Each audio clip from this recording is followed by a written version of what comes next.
Cities are, in many ways, the greatest invention that human beings have brought to the world. Cities have been expanding, and urbanization has been expanding on the globe in an exponential fashion.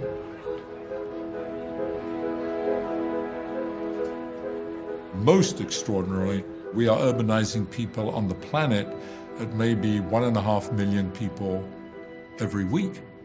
In less than 2 months, there'll be the equivalent to another Los Angeles metropolitan area on this planet. This scale and speed of urbanization has never, ever happened in human history. This is the first time. When you look at what is being built in cities, you have endless, row after row of homogenizing towers.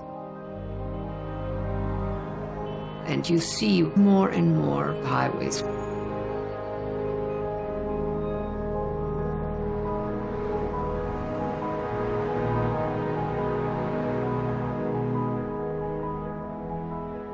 At this moment, you're going to shape the cities for generations to come.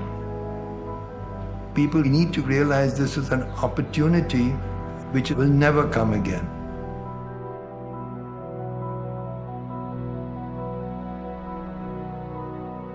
There are a couple of ways of approaching the design of cities. The question is always, who decides what the physical form will be, how the city is going to function, and who is going to live in the city.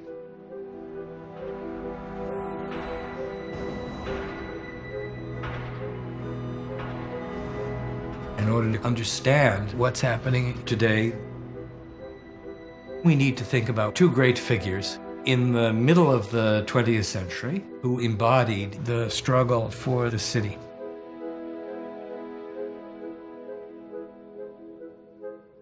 The legendary power broker, Robert Moses, represented the authority of the great man who was going to come into the city with his carving knife and clear away the cancerous tissue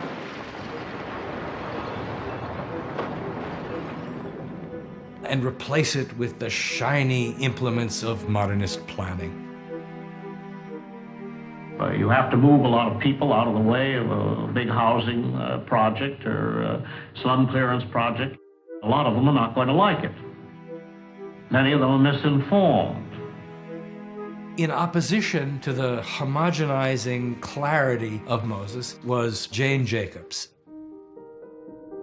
I have very little faith in even the kind of person who prefers to take a large overall view of things.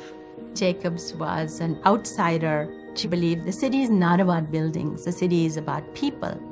It is about public spaces and the street, and she stood up for that. She evolved both a theory of what made a good and just city and a theory of opposition to the kind of planning practice that Moses represented. There's a prudishness, a fear of life, a wish to direct things from some uncontaminated refuge that is part and parcel of their bad plan. They were famously at odds with each other. It really did become a war between opposing forces. Today, we're still fighting these battles across the world.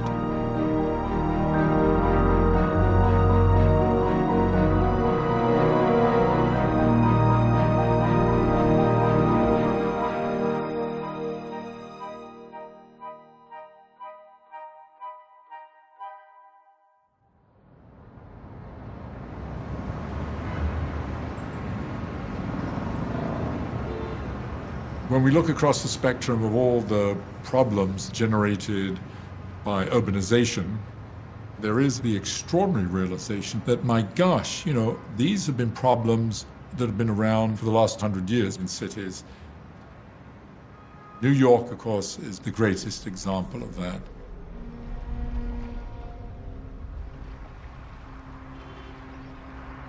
In the 1930s, New York was the world's greatest city, a very special place.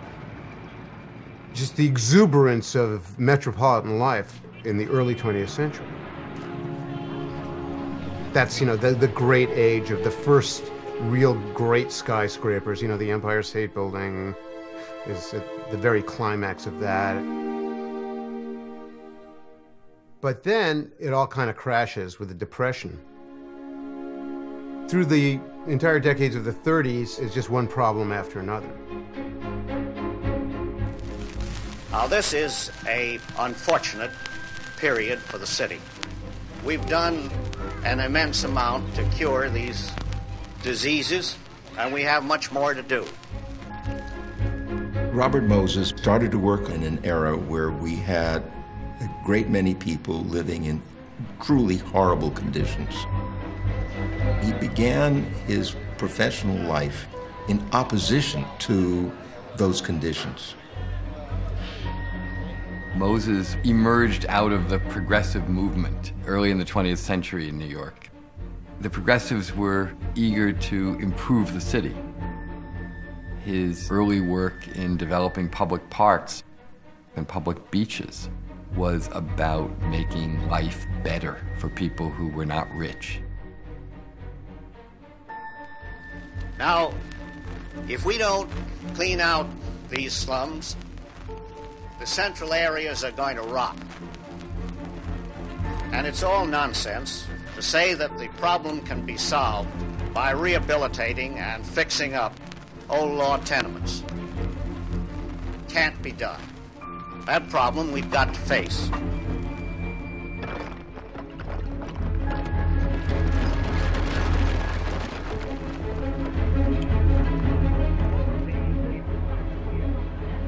Just about every progressive believed that the way to solve the city's problems was to wipe the slate clean, start all over again. We didn't understand how high the price was, how we were giving up so many things that were so very important until Jane Jacobs came along.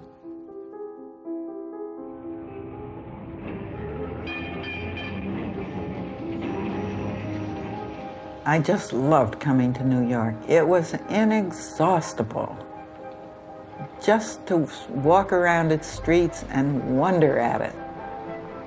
So many streets different, so many neighborhoods different, so much going on. She lived in Greenwich Village and just viscerally felt the pulse of the city and was extraordinarily intuitive, was extremely observant. New York was a place where you don't have to be big and important and rich or have a great plot of land or a great development scheme or something like that to do something, and maybe even do something new and do something interesting. A place that has scope for all kinds of people. What she saw was the soul of New York and what it meant to be a city, and a city meaning a community of people.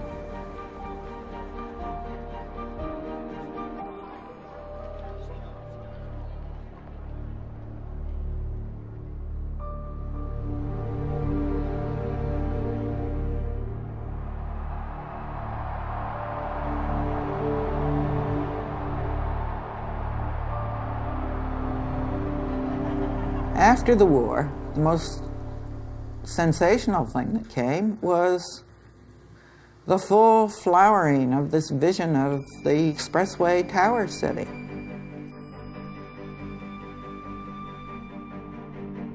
This generation of idealistic city planners comes along, and they're infected with the modernist purity idea. And they certainly have the tools at their disposal to sweep away large tracts of land. We recognize the problems that your community faces, and we know that you share them with hundreds of cities everywhere. Now, what's involved in making your city a better place? Well, things like housing, industrial development, better streets and highways. Improving all these things adds up to a better city. I'm sure that you will see the exciting opportunity that exists for your city to become better. The planners conceiving these urban renewal projects are doing this from that godlike vantage point in the sky. To be able to look down and you're able to imagine massive transformations. They thought that applying the logic of the machine age was going to do that.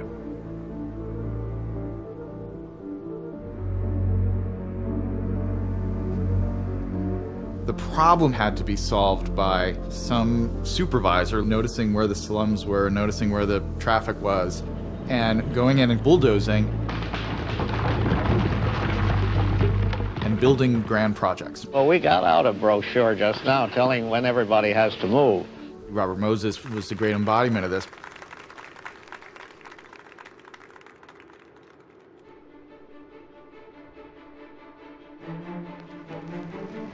I don't honestly believe that, considering the large numbers of people we've had to move out of the way of public housing and other public improvements, I don't believe that we've done any very substantial amount of harm. There must be people who are discommoded, inconvenienced, or call it what you will, on the old theory that you can't make an omelet without breaking some eggs.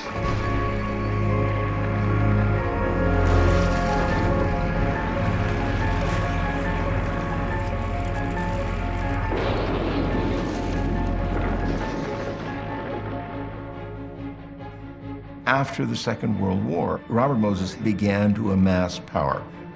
He was the longest parks commissioner in the city of New York, and he got power to build parkways. He was appointed the city's construction coordinator. He built thousands of apartments. He became urban renewal czar, the head of the mayor's committee on slum clearance. By the time that Moses was running the urban renewal program, we had torn down, literally, thousands of tenement buildings in cities like New York and Chicago. You know, there's the pre-war Moses and the post-war Moses. The pre-war Moses was mostly an angel. Post-war Moses was increasingly problematic. For nearly half a century, this man has pushed people around New York. Almost anybody who is anybody has cursed him, fought him, knuckled under to him, and admired him.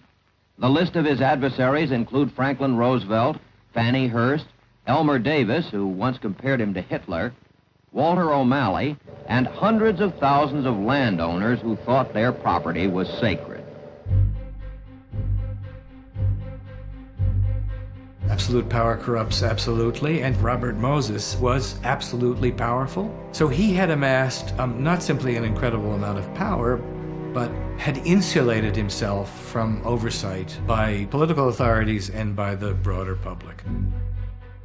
Don't forget that it's one thing to buy a park or a big chunk of land for one owner. It's quite another thing to get a right-of-way where hundreds and even thousands of people own it.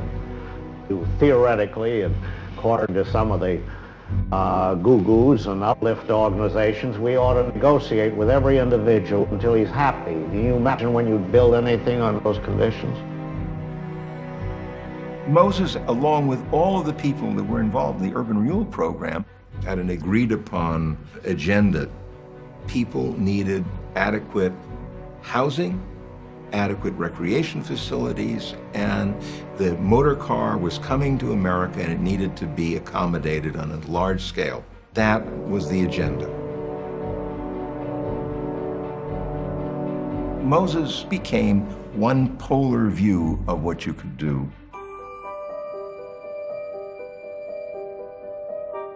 Until all of a sudden, there was an alternative. Jane Jacobs has, in the death and life of great American cities, written a book that advances with the controlled and implacable power of a bulldozer against modern orthodox city planning and rebuilding. I first began to look into city planning and housing, and it was unbelievably awful, insane. When Death and Life comes out in the 60s, it's a clarion call. It's Martin Luther nailing those 95 theses to the cathedral door. The book is really the first cogent, accessible articulation of a whole set of ideas that questions the mainstream thinking about our cities. She is constantly probing. By that example, she's saying, you, reader, you have the ability to question. Look what we have built. Low-income projects that become worse centers of delinquency, vandalism, and general social hopelessness than the slums they were supposed to replace. Middle-income housing projects, which are truly marvels of dullness and regimentation. Sealed against any buoyancy or vitality of city life. Luxury housing projects that mitigate their inanity, or try to, with a vapid vulgarity. Cultural centers that are unable to support a good bookstore. Civic centers that are avoided by everyone but bums who have fewer choices of loitering place than others. Expressways that eviscerate great cities. This is not the rebuilding of cities. This is the sacking of cities.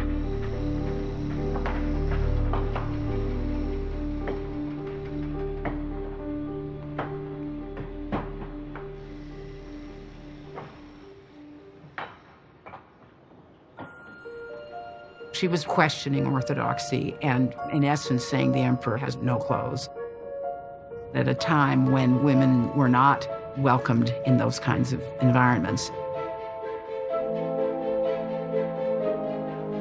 If you want to see what kind of a city can flourish, you need to look at the cities where it's happening.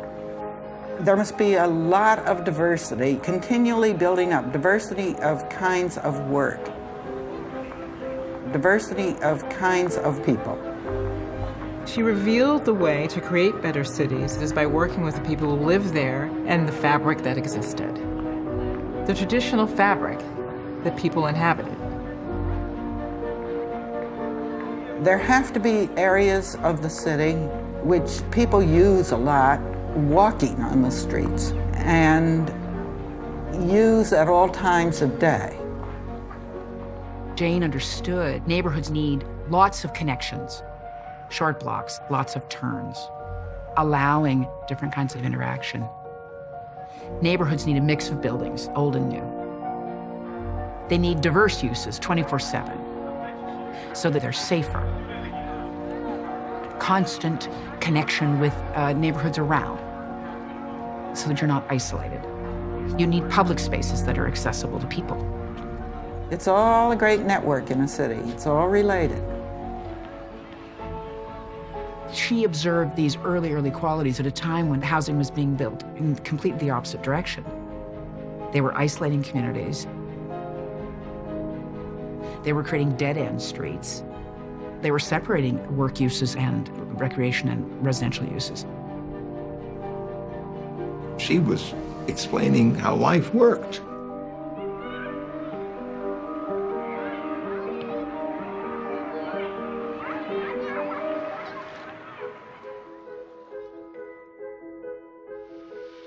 Before Death and Life, she was a journalist.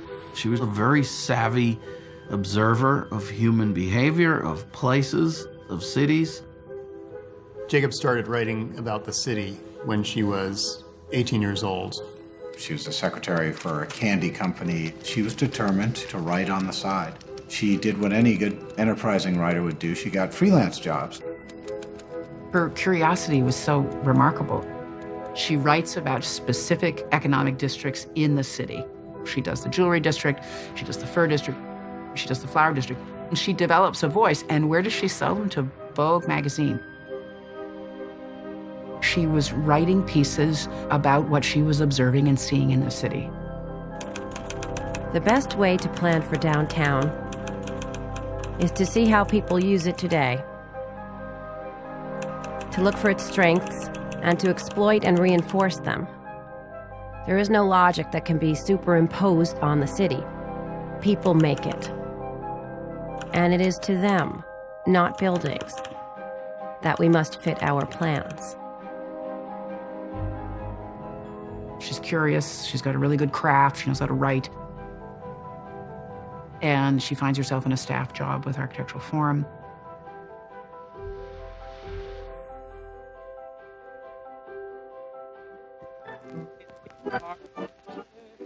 Mrs. Jacobs, an associate editor of the magazine Architectural Forum, has been in New York for 27 years and loves it. Mrs. Jane Jacobs. Thank you very much, Mr. Daubier.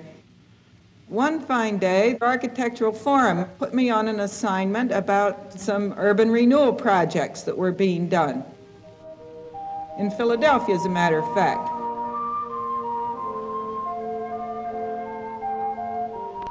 We have found in our work in rebuilding Philadelphia that a central design idea, well developed and clearly expressed, can of itself become a major creative force and can make more meaningful the work of individual architects in various parts of an area. I found out what they had in mind and what they were planning to do and how it was going to look according to the drawings and what great things it was going to accomplish. I came back and wrote enthusiastic articles about this. All was well. I was in very cozy with the planners and the project builders. Anyhow, time passed, and some of these things were actually built. Society Hill is residential.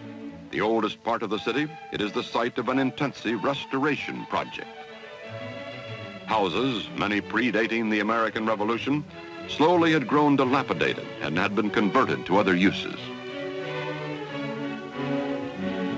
In addition, there was room for new, dramatically contemporary apartment towers. Society Hill emerges as a combination of ancient and modern. But they didn't work at all the way they should have worked. The city around them didn't react the way, theoretically, the city around them should have reacted. She is the hypersensitive antennae, that's picking up something here that no one else is seeing. Why did stores that look very cheerful and supposed to be doing a great booming business in the plans actually go empty or languish? Well, I would bring these questions up with the people who had been responsible for the planning of these places.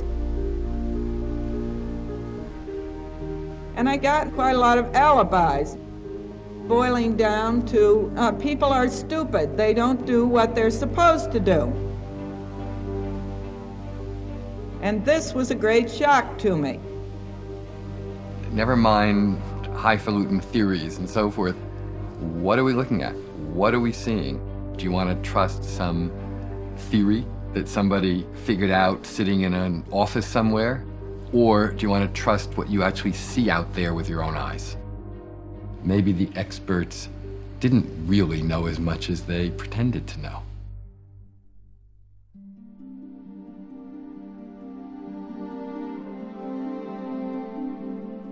About this time, a gentleman came into the office of the Architectural Forum. He was very much worried about East Harlem. About $300 million worth of city rebuilding money had been put to work. He could see that their problems were growing greater than they had ever been in the past. She goes up to Harlem, and she is taken around by William Kirk of the Union Settlement House, and he's showing her all the things that are being lost in this community when it's being demolished. He would walk me around East Harlem. We would stop in at stores, stop in at housing projects. I began to see that just out of the accumulation of all of this, I was beginning to understand how things worked. many little details of cause and effect. She describes it as the very beginning, the sort of moment when the light bulb kind of went off in her head.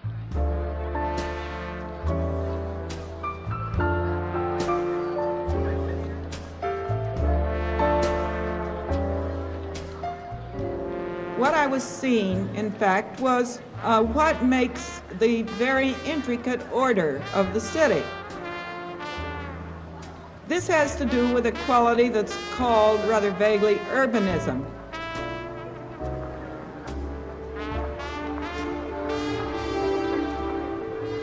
Cities are extremely physical places.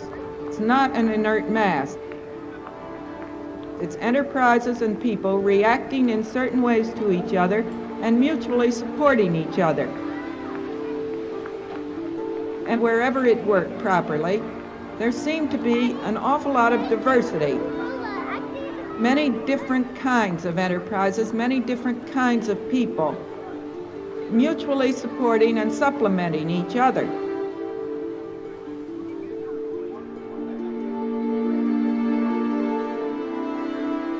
Jane Jacobs is thinking about how does a neighborhood work? How does a street work? What function does a sidewalk play? What she's really after is a new theory of how cities function. In Death and Life of Great American Cities, she's asking what is the problem of a city?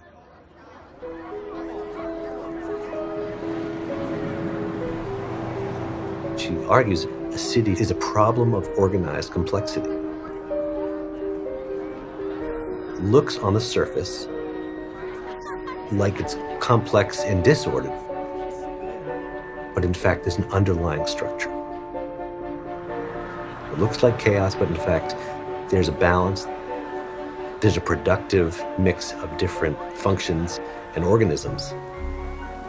She draws on ecological metaphors, biological metaphors to suggest how it's really an ecosystem. She wrote, "To see complex systems of functional order as order, and not as chaos, takes understanding. The leaves dropping from the trees in the autumn, the interior of an airplane engine, the entrails of a dissected rabbit, the city desk of a newspaper, all appear to be chaos if they are seen without comprehension. Once they are seen as systems of order, they actually look different." Jacobs understood when cities really work, they're phenomena that come from the bottom up. So a great neighborhood is what happens when thousands of different actors, and it's the shopkeepers, bar owners, the people walking the streets, they spontaneously come together in an uncoordinated but meaningful way to create the kind of flavor and personality of a distinct neighborhood. That's not planned. That's much more a question of organized complexity. Planners, they don't see any of the wondrous human qualities that Jacobs is seeing. The very forms of urbanism that she wrote about, the urban renewalists sought to destroy.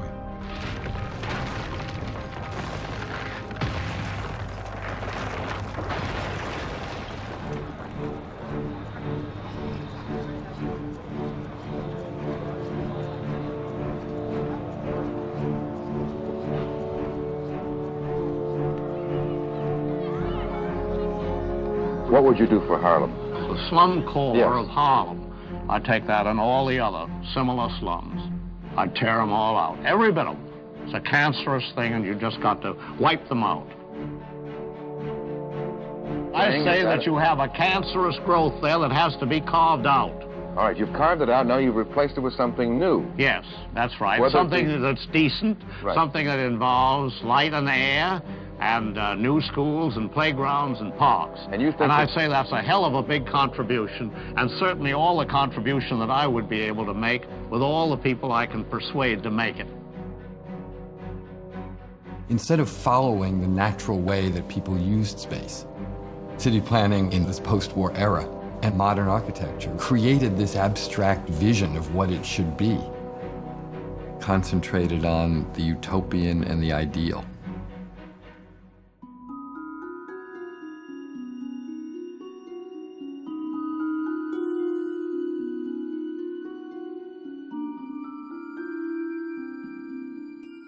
In the 1920s, you get the rise of this curious, mystical figure out of Switzerland who calls himself Le Corbusier. He's done some architecture, and he's bethinking himself not only an architect, but a great urban visionary. Le Corbusier envisioned tearing down huge sections of Paris and replacing it with slabs, modern slabs, cruciform buildings. He proposed superhighways that went through green open space, and they were going to terminate in superblocks. And the superblocks had high-rise buildings, and the high-rise buildings were so that people would have light and air and they could get out of the slums.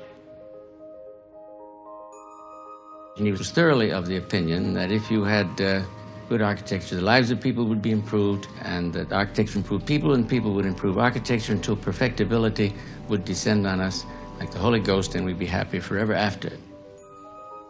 Corb did this plan and made his models, and it excited a lot of people. But in France, they weren't so excited. The idea of the Ville Réduce and the tower in a park ended up moving to America, just like the rest of modernism did. The public housing model that we picked in the United States was a misinterpretation of Le Corbusier. The towers in his 1923 plan were for offices, and then around the towers were low 7-story buildings with generous balconies. He never called for people living in high-rise towers. It was one of those odd moments where a set of intellectual ideas could be corrupted very quickly and easily into something cheap and commercial. The simplest formula to make quick money is modernism. It was very cheap, very quick to produce, and could suddenly enable huge amounts of building to happen very quickly. And Robert Moses totally understood that. The one thing missing completely from that vision is streets. And the idea that a street is something you actually walk on, and a street is a place where things happen. Jane Jacobs saw that at a time when everybody else was thinking the sidewalk was a kind of foolish leftover of another age.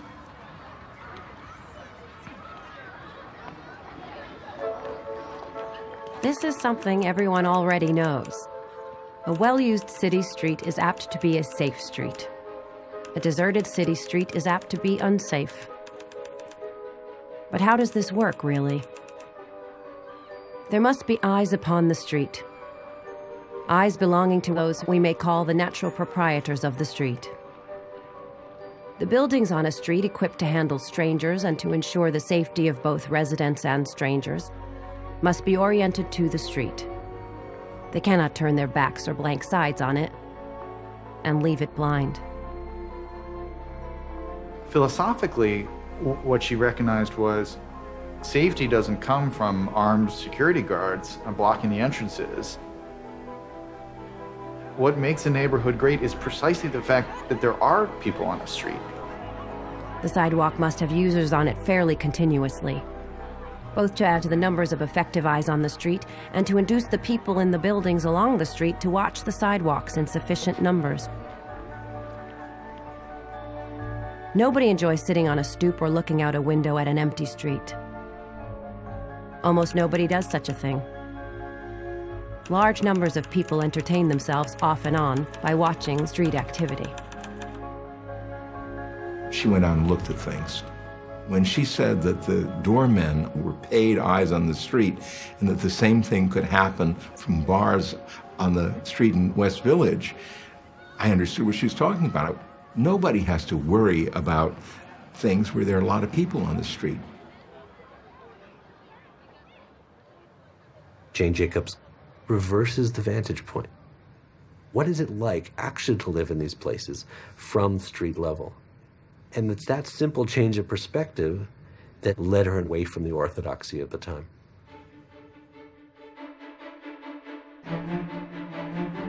Robert Moses had no interest really in paying attention to what was there in neighborhoods. What was there, he viewed as simply an obstacle to what he wanted to make happen. People oppose Moses all the time. Whether he wanted Lincoln Center for the Performing Arts, a bridge across the entrance to New York Harbor, a parking lot where mothers aired their babies in Central Park, a highway down the spine of Fire Island, or one through the middle of Washington Square, vehement opposition was what he expected and what he got. Oh, opposition to everything that's progressive, everything that's new. The opinion of people who were activists, as we were in the village, were Robert Moses was terrible, and Robert Moses was destroying the city, and Robert Moses had to be stopped. Jane got involved in several efforts to stop Robert Moses from ripping the city to pieces, starting with his attempt to run Fifth Avenue down through Washington Square.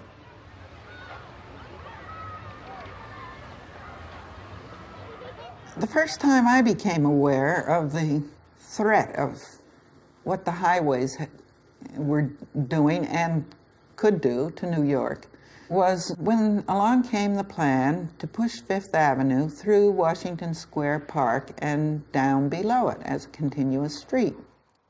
They wanted to have the Fifth Avenue buses go through the park down into West Broadway and change the name of that to Fifth Avenue South so as to make it more valuable for rents. And that was the Robert Moses project. This wasn't in the abstract for Jane Jacobs. This was happening close to home, right in her backyard. This is where she brought her kids in strollers to play in that park. This is the Circle. On weekdays, it's a wading pool for village kids.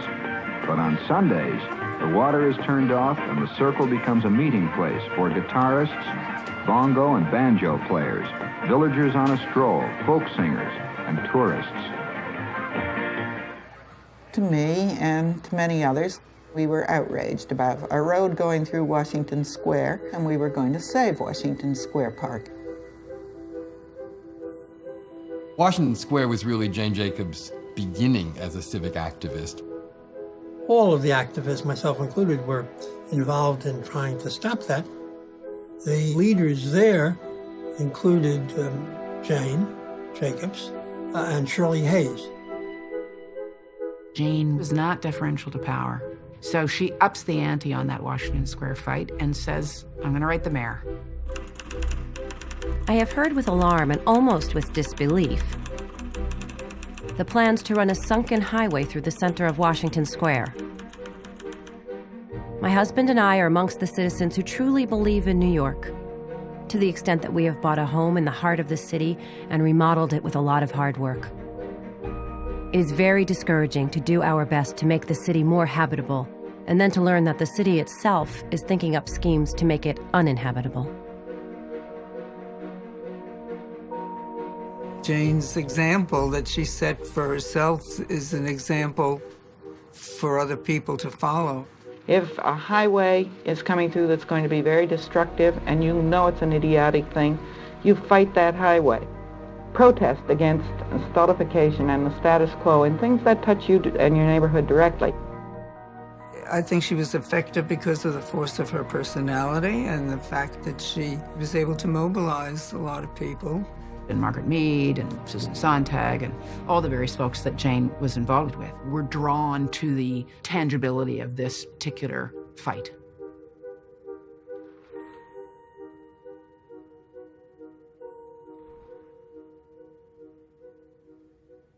You get too many critics, you get too many mud throwers, too many people who foul their nest, and that's our trouble. Too many people sitting around calling names, like Mumford, people that, what do they contribute? You have any problem to solve, any difficulty, you never call upon them. Call upon them for four-letter words. They only have very good vocabulary in my book. Robert Moses wasn't used to anybody saying no to him. He'd fire off these letters to people of Greenwich Village. I realized that in the process of rebuilding south of Washington Square, there would be cries of anguish from those who are honestly convinced the Sistine Madonna was painted in the basement of one of the old buildings there, not presently occupied by a cabaret or speakeasy. That Michelangelo's David was fashioned in a garret in the same neighborhood, and that anyone who lays hands on these sacred landmarks will be executed if he has not already been struck down by a bolt from heaven. They managed to show Moses as this bully, and they got a lot of important people on their side, including Eleanor Roosevelt. I would feel very strongly that destroying the square by putting a large artery for traffic through the square would harm not only the square itself, but the whole neighborhood and really the city. I'm not opposed to change. In fact, I believe in change. But I think that good tradition has to be preserved. Jacobs was a brilliant strategist when it came to civil action. She had a real sense for the photo op. In Washington Square Park, she arranged for her daughter and another girl to conduct a ribbon tying ceremony. This, of course, was the opposite of the ribbon cutting ceremony that politicians love to celebrate with public works. Was at one of the hearings where Moses was foolish enough to say that nobody's against us except a bunch of mothers. How could he be so tactless? Only if you think that people don't matter at all could you make a statement like that. She was a housewife. That's how they treated her. I mean, of course, she was a professional journalist. That was not somehow, when you wanted to dismiss her, you just said, there was this housewife from Hudson Street. Try to mess with a bunch of mothers. I think that he underestimated what the effectiveness of these mothers might in fact be. Literally thousands of people turned to, and it took quite a few years, but did save it. It ended up being an extraordinarily potent opposition, which he'd never met before. Moses had never met this before. He had it coming. Washington Square Park was certainly the first public defeat for Robert Moses, and it was a major chink in his armor. The battle over Washington Square is Jane's first taste of victory. Not long after the Washington Square victory, Death and Life is published. And Bennett Cerf, head of Random House, sends a copy to Robert Moses. And Moses sends it back. I am returning the book you sent me. Aside from the fact it is intemperate and inaccurate, it is also libelous. I call your attention, for example, to page 131.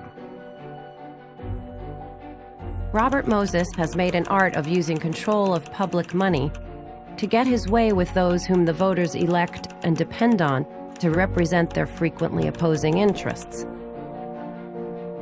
This is, of course, in other guises, an old sad story of democratic government. He didn't even want to recognize the existence of the book or of Jane. Others were also not charitable, including Lewis Mumford. Lewis Mumford, the great architectural critic for The New Yorker, his famous review of her book had the title, Mother Jacobs' Home Remedies. He's immediately telling you Jane Jacobs was just this sweet old lady trying to get some homeopathic medicine into the city instead of doing the serious surgery that a real doctor would do. Right around the time of Death and Life of Great American Cities, ironically, her own neighborhood of the West Village, the very neighborhood that she had proclaimed as a model for what neighborhoods could be was earmarked for urban renewal.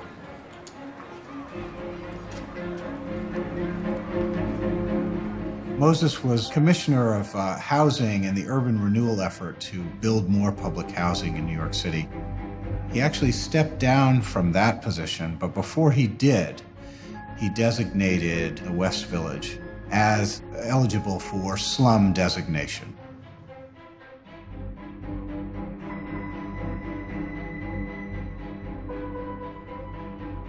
I got the book finished finally and thought, now I can think about something else. And for 3 weeks, I did think about other things. Then I opened the New York Times one morning and found that our own area of the West Village was going to have an urban renewal project in it.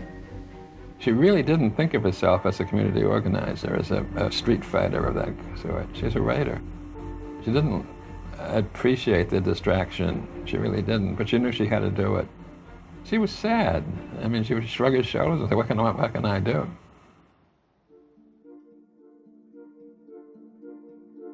You know that thing about an inert object? Well, there is nothing more inert than a government bureau. There is nothing more inert than a planning office. It gets going in one direction and it is never going to change of its own accord. So I suddenly had to put into practice my own premises, that if anything was going to happen to reverse the way things were being done, and the citizens had to take some initiative, and the citizens had to frustrate the planners. I thereupon began to devote myself to frustrating planners. And so did the whole neighborhood. Jane calls a meeting of local residents at the Lion's Head, a favorite neighborhood hangout, organizes people to speak at public meetings, and gets everybody to wear sunglasses with an X painted on them.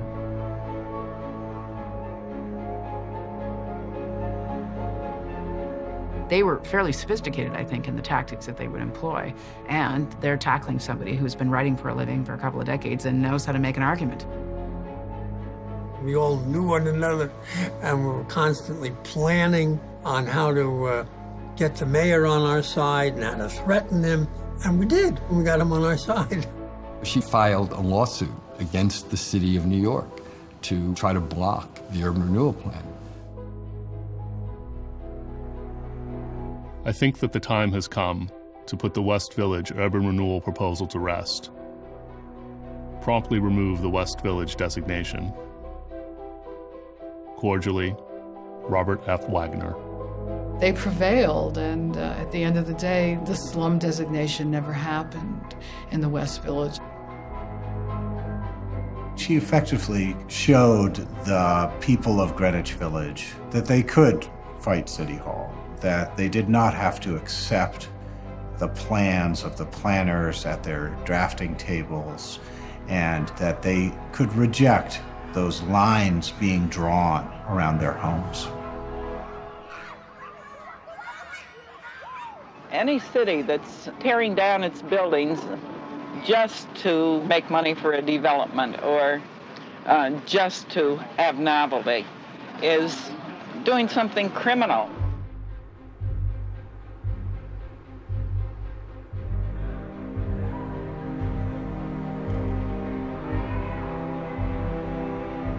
Fellow who gets up in the upper stories of a public housing project where he has a view. What's the matter with him? He got a nice place to live, hasn't he? I think that the objection that some might have was that the view is just of another housing development and another highway. No, I don't concede that.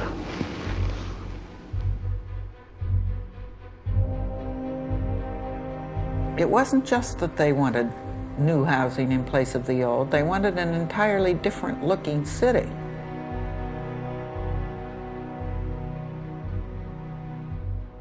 Robert Moses and his constituency wanted it all to be very simplified, very sterilized.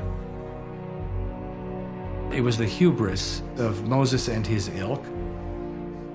The idea that we're going to rearrange the spaces and therefore we're going to rearrange the social relations. It had to do with this towers in the park mentality. It had to do with the creation of a new form of ghetto. Whole downtowns were being bulldozed in the name of people, but not for the people. They were destroying lives and replacing them with these housing projects. And why? Because it was making a lot of people a lot of money. It was making developers a lot of money, politicians a lot of money, and it was fast money. So they kept doing it over and over and over again in cities all over the country. It was several years after Robert Moses had begun building these projects that the other cities caught up.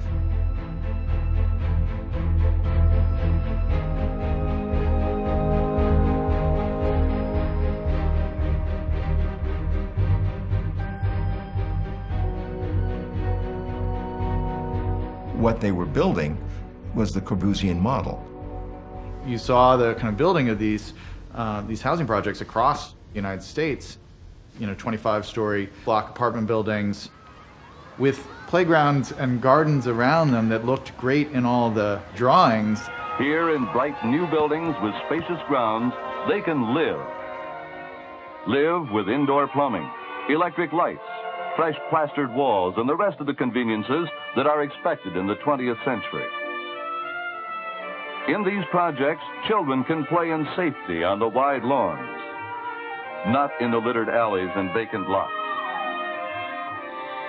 We must make sure that every family in America lives in a home of dignity, in a neighborhood of pride, and a community of opportunity, and a city of promise and hope. But what ended up happening is nobody ever hung out in the kind of public space around these projects. And so they became these underpopulated places, and they actually very quickly became some of the most dangerous places in the world. Concentrated poverty. This was, the worst thing about the projects, and therefore amplified all of the pathological and antisocial elements of poverty. These institutions became fortressed. You become cornered, you feel trapped. They left people more vulnerable. Public housing became places of fear. High-rise fortresses like these were built this way to save money. In the long run, they didn't even do that. The problem was that they were all wrong for the people who wound up living in them. Rural blacks, broken families, allowed in and to stay in only if their incomes were low enough.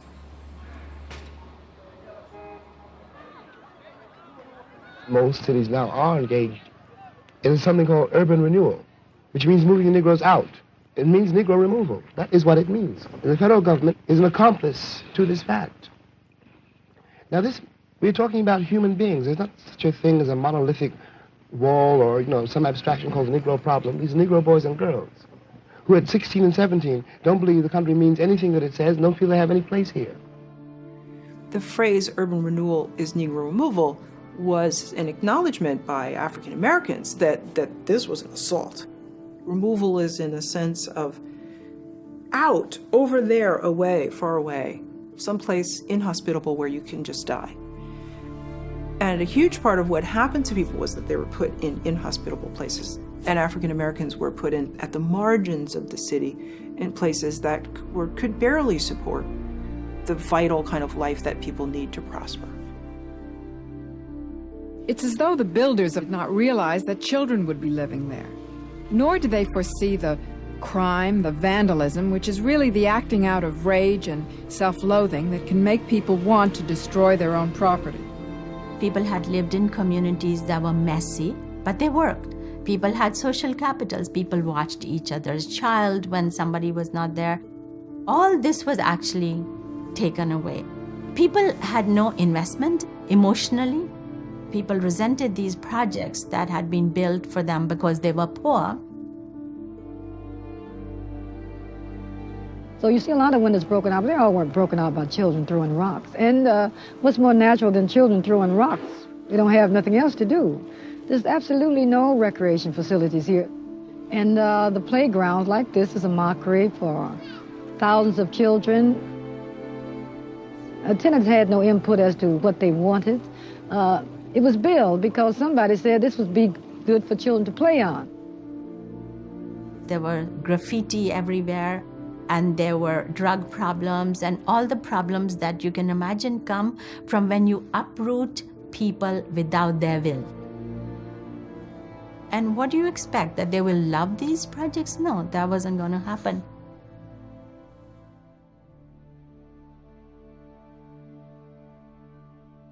Through it I go.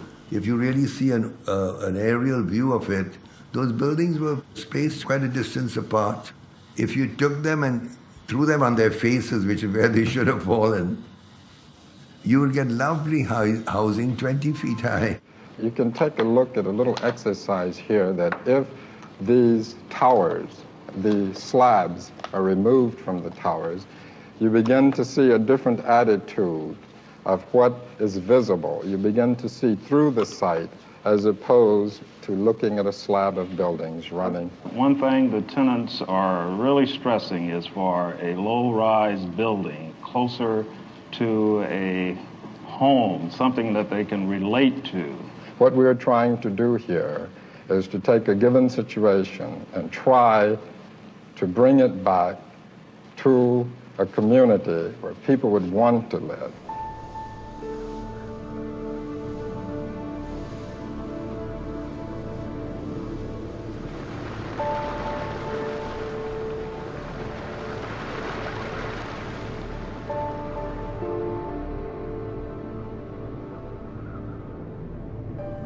After thinking about the problem of the Pruitt-Igoe housing project, the city planners blew it up.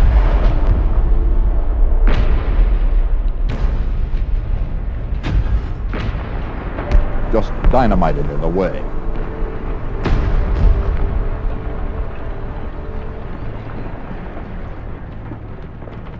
The projects end up being tremendous failures.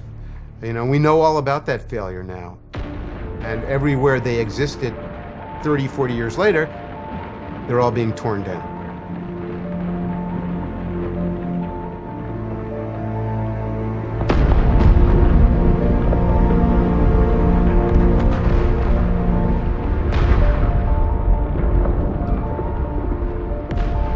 You can't put streets back where you took them out.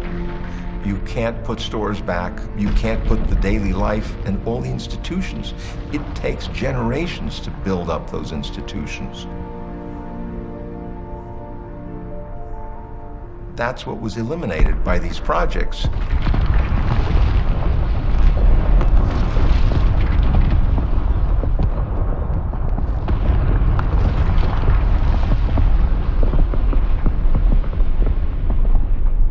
Superblock urbanism of the modernist ilk that Jane Jacobs writes about is destroying cities. You also have at the very same time the automobile being rammed through.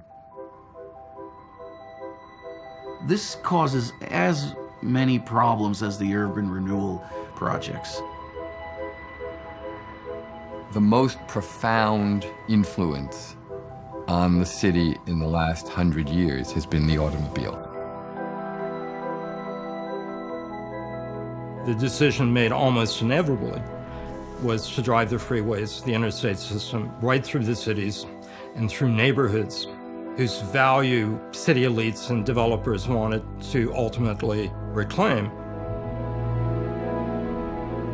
We wouldn't have any American economy without the automobile business. That's literally true. We believe that this is a great industry that has to go on and has to keep on turning out cars and trucks and buses. Then there have to be places for them to run. There have to be modern roads. The first of Moses' commandments for progress is, "Thou shalt drive."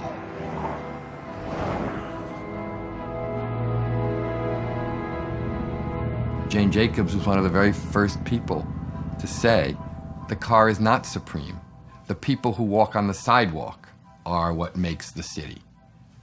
It isn't hard to understand that producing and consuming automobiles might seem all important to the management of Ford and Chrysler and General Motors, but it's harder to understand why the production and consumption of automobiles should be the purpose of life for all the rest of us.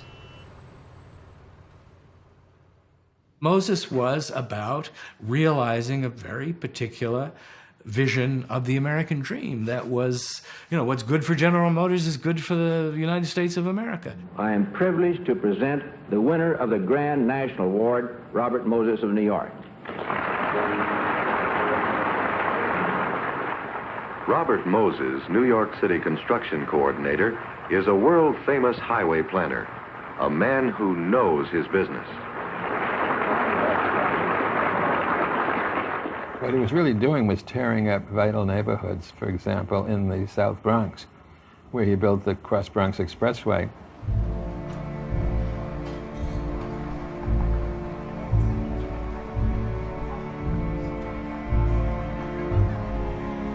This is the single most destructive decision ever made about U.S. cities. The Cross-Bronx Expressway, an artery whose history was marked by such gigantic problems of construction, financing, relocation, and organized obstruction that it took 17 years to complete.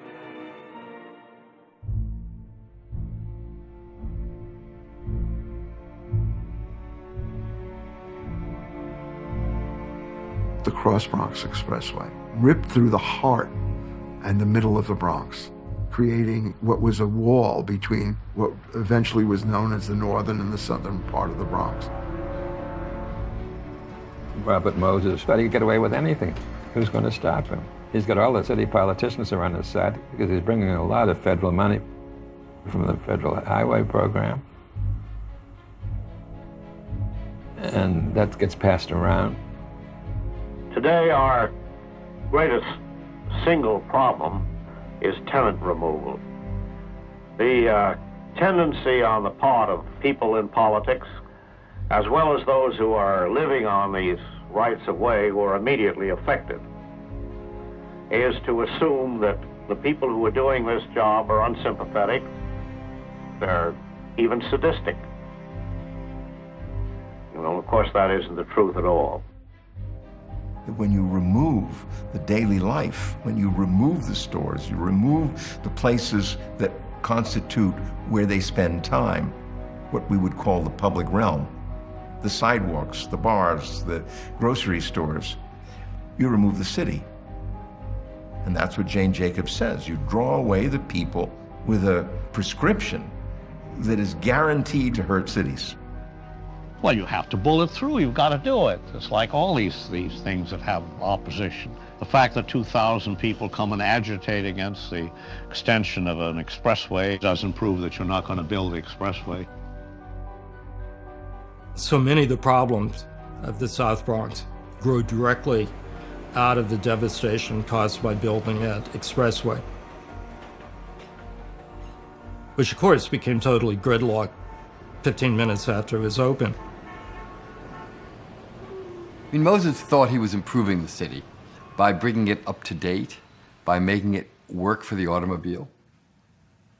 And as it became clear that urban highways were in fact profoundly destructive, it really became a battle between opposing forces.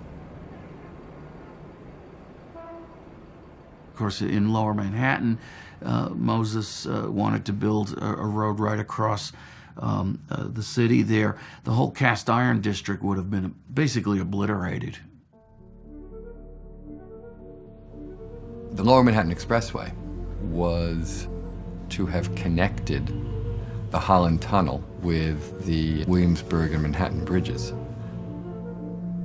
It would have destroyed most of Soho. We would have lost one of the greatest inventories of 19th century buildings, not just in New York, but in the world. The highways, of course, destroyed the neighborhoods that they went through. Where was this going to end? The whole place was going to be laced with highways. what would we have left of Manhattan? On any day of the week, if you walk along Canal Street, and it's often faster than riding, this is what you'll see: the crush of endless waiting traffic. Now look at the solution: the Lower Manhattan Expressway.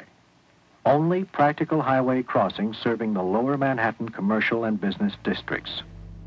Can we afford to let one section of our city slowly strangle in hopeless traffic congestion? There was an awful campaign against that neighborhood. It was called Hell's 100 Acres.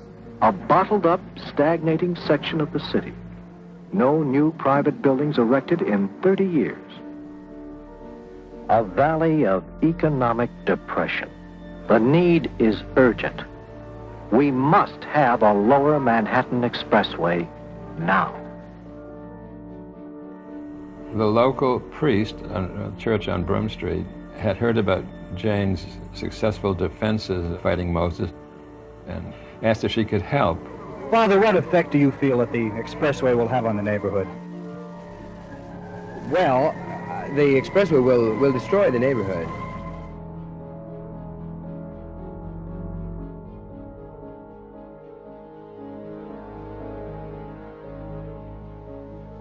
This is the worst thing about these monumental plans. There is no way there that old buildings can easily be torn down, new ones put up, old things adapted to different use. It's settled. Well, that's not planning for the future. Reminded of some of the opposition to his longtime dream for an expressway across Lower Manhattan, Moses was specific about what it takes to override the inevitable roadblocks. You've got to move people. And the political leaders, naturally, if they have people ticketed and they know where they are and they vote right, they don't want to move them and have them go somewhere else. I tried to do in New York what we've done successfully in other places, which is to pay more money to people in cash. Let them take the money and go away. These are people who rent. They don't own any. So what difference does it make when you're talking about an expressway that costs $84 million? Stop being victims. I think it's wicked, in a way, to be a victim. It's even wickeder to be a predator, but it's wicked to be a victim and allow it. You can't, as an individual, you can't do anything, but you can organize. If you're being victimized by an expressway that a bureaucracy is putting through for the benefit of the automobile people, then you fight that. You refuse to be a victim of that. What effect do you think this will have on the neighborhood itself? It will destroy the neighborhood. It's one of the few neighborhoods that a woman can go down the street tonight and be safe. And the women know it, and I know it. 2 or 3 o'clock in the morning, the men are sitting in the cafes and they're watching you, taking care of you. They want to build up neighborhoods like this. They say, let's get back to the old safe neighborhoods. This is it. Memorandum to Arthur Hodgkiss from Robert Moses. The Lower Manhattan will move very soon. Please keep an eye on it. Mr. Simon, are you saying that they're trying to sneak it through? I would say it's a sleeper. If this thing is passed, these are how these things happen. If they're not watched, it's a sleeper. Who do you think is pushing this? Well, there's only one man that I can think of can be pushing. They seem to think that they have a choice, that they'd rather stay in the houses that they've lived in all this time. The whole federal arterial aid program, running into billions of dollars, depend upon the votes of a very few people in one section. We wouldn't build anything. Nothing would be built. There'd be no highways, there'd be no housing, there'd be no public improvements. Please do not build this express highway. Most of these people consider automobiles more than the human being. It is not right. I think it's awful. I don't think it's fair. I don't think it's very good. Because I live there, I look at my window, the truck, the car and everything. They don't need the expressway. What are they going to do? Throw me in the street? After 51 years, I'm a citizen and everything. There's something awful to think every day they're going to throw you out. I think it's awful thing. They're making me sick. I hope God, they have to be them sick. That's what I hope. Goodbye. There was going to be a defining hearing in which they would approve the expressway. And Jane said, when they discuss this issue, I'm going to get up and I'm going to speak against it. I went up to the microphone. I was very angry. They weren't listening to us. They had made their decision, that was clear. They were really only errand boys who had no power to make decisions. So we had better let them take back a message. We would never stand for this expressway. I intended just to climb up to their level and walk across the stage. There was a stenotypist who had a new machine. She was frightened, and she picked up her stenotype machine and clasped it to her bosom. The tapes fell out of the machine. They ran across the floor like confetti. People began tossing it in the air. I knew it had to be brought to an end, so an inspiration struck me. I said, there is no hearing because the record is gone, and without a record, there can't be a hearing. The chief state person was saying, arrest that woman, arrest that woman. As I went out, police captain told me that I was arrested. The police were very apologetic. They knew who she was and what was going on. She was charged with 3 felonies, which is pretty rotten for what she did. What did she do? She didn't hurt anybody. She became the hero, and the politics just shifted at that point. Board of Estimate in an executive session today voted unanimously to turn down a proposal for a Lower Manhattan Expressway. The board, please.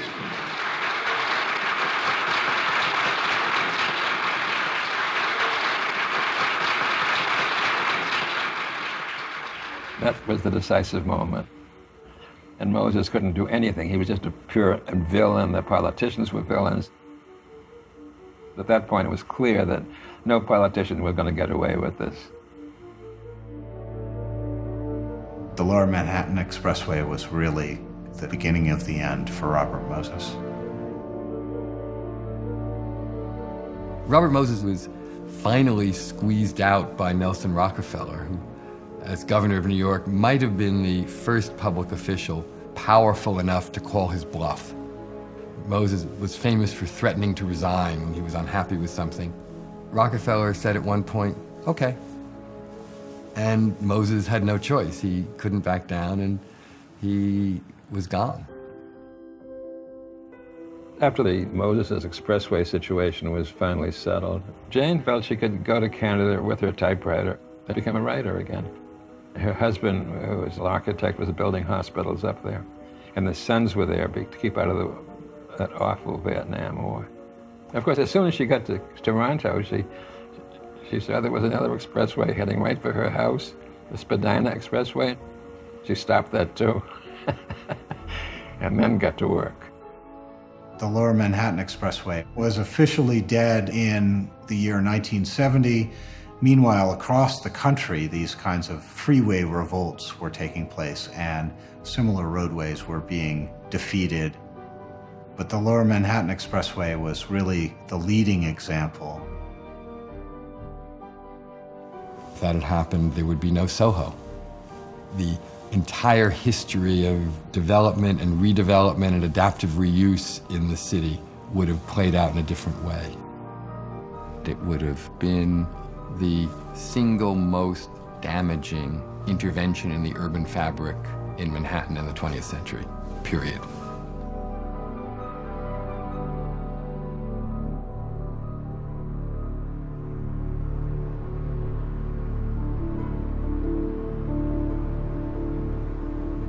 A city is not just a physical object.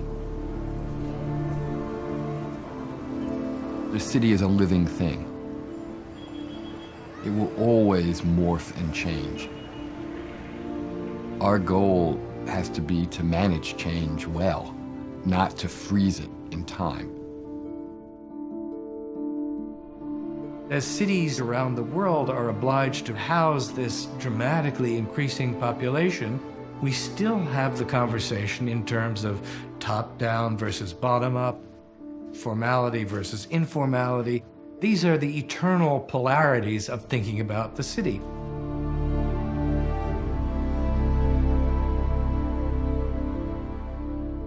If you go to China, you see huge swaths of farmland that are now being urbanized in exactly the model that America used in 1950s, and we know that it failed.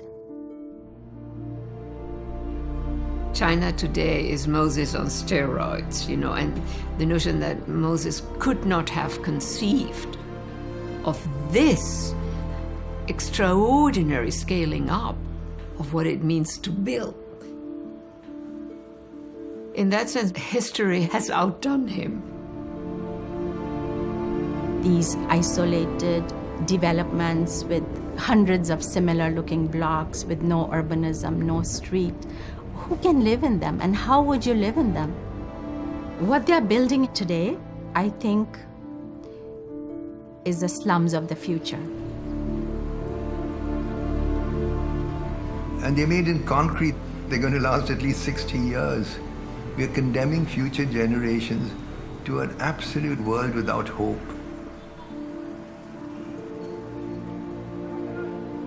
Given the scale of the problem we have, that makes a completely different context in which Jane Jacobs' ideas again now have a new incarnation.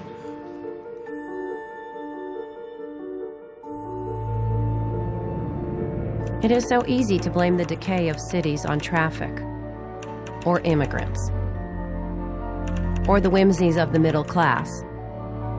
The decay of cities goes deeper and is more complicated. It goes right down to what we think we want, and to our ignorance about how cities work. With the amount of people who now need to live in cities, you have to accept that you're going to need more density. But a lot of densely built up terrain is not a city. If one were to build a city, no matter how fast it is, without building a great public realm, you don't have a city. That's what Jane Jacobs talks about. Historically, solutions to city problems have very seldom come from the top.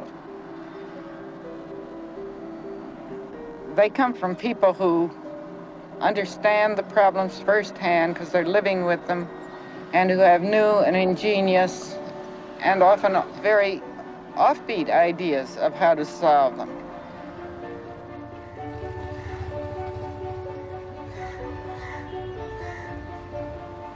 The creativity and the concern and the ideas down there in city neighborhoods and city communities has to be given a chance, has to be released. People have to insist on government trying things their way. If you gave people an environment that they could shape themselves, they would not only be happier, but you would have a completely different kind of city. The key thing about Jane Jacobs, much more important than loving stoops and streets and stuff, was a willingness to be skeptical, a willingness to doubt the received wisdom, and to trust our eyes instead.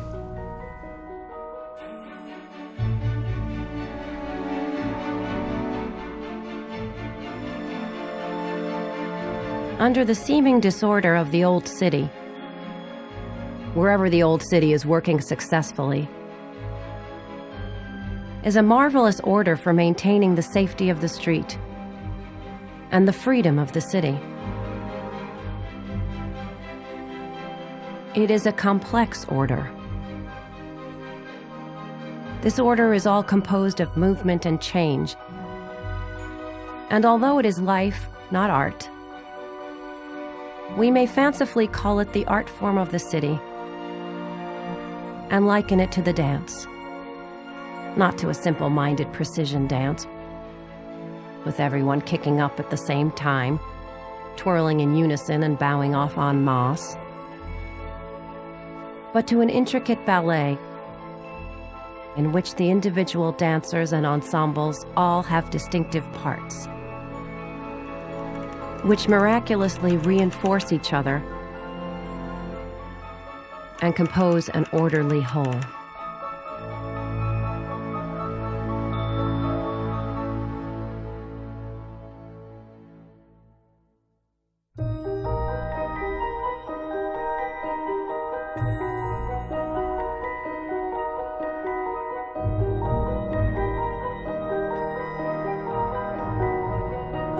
Utopia season continues here on BBC4, and can utopian visions of life really survive the needs and greed of individuals? We continue In Search of the Dream on Tuesday at 9, and then on Wednesday, famous as the home of concrete cows, it's also an ambitious experiment in social engineering. Milton Keynes and me, also at 9.